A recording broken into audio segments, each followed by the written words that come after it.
பாசமா பணமா? பணம் தான். கட்டுக்கட்டா பணம் வச்சிருக்கிறவன் தான் பாசத்தை பத்தி பேசுவான். என்னடா பணம், கொல்லாத பணம், பாசம்தான் முக்கியம் அப்படின்னு பேசுவான். யார் பேசுவான்? கட்டுக்கட்டா பணம் வச்சிருக்கிறவன்.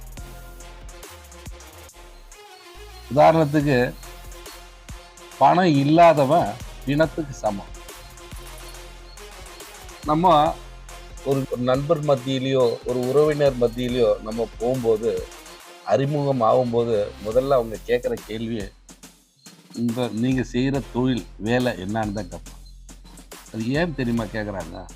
நம்மளுடைய பேக்ரவுண்டு தெரிஞ்சுக்கிறதுக்காக. அதெல்லாம் எல்லாமே அடங்கிடும். அதே நம்மளுடைய வேலை சூப்பராக இருந்ததுன்னா மரியாதை அதிகமாக இருக்கும், அன்பு அதிகமாக இருக்கும், அரவணைப்பு அதிகமாக இருக்கும், உபசரிப்பு அதிகமாக இருக்கும், நம்மளோட அட்வைஸ் கூட கேட்பாங்க. அதே நம்மளுடைய பேக்ரவுண்டு சரியில்லை, வேலை சரியில்லை, வருமானம் சரியில்லைன்னும் போது அந்த இடத்துல நம்மக்கிட்ட எதிர்பார்ப்புகள் இல்லை, முடியாது, நடக்காது, அவங்க தீர்மானம் பண்ணிடுவாங்க. அந்த இடத்துல நாம் அறிவாளியாக இருந்தால் கூட அறிவுரை சொன்னால் அது எடுபடாது.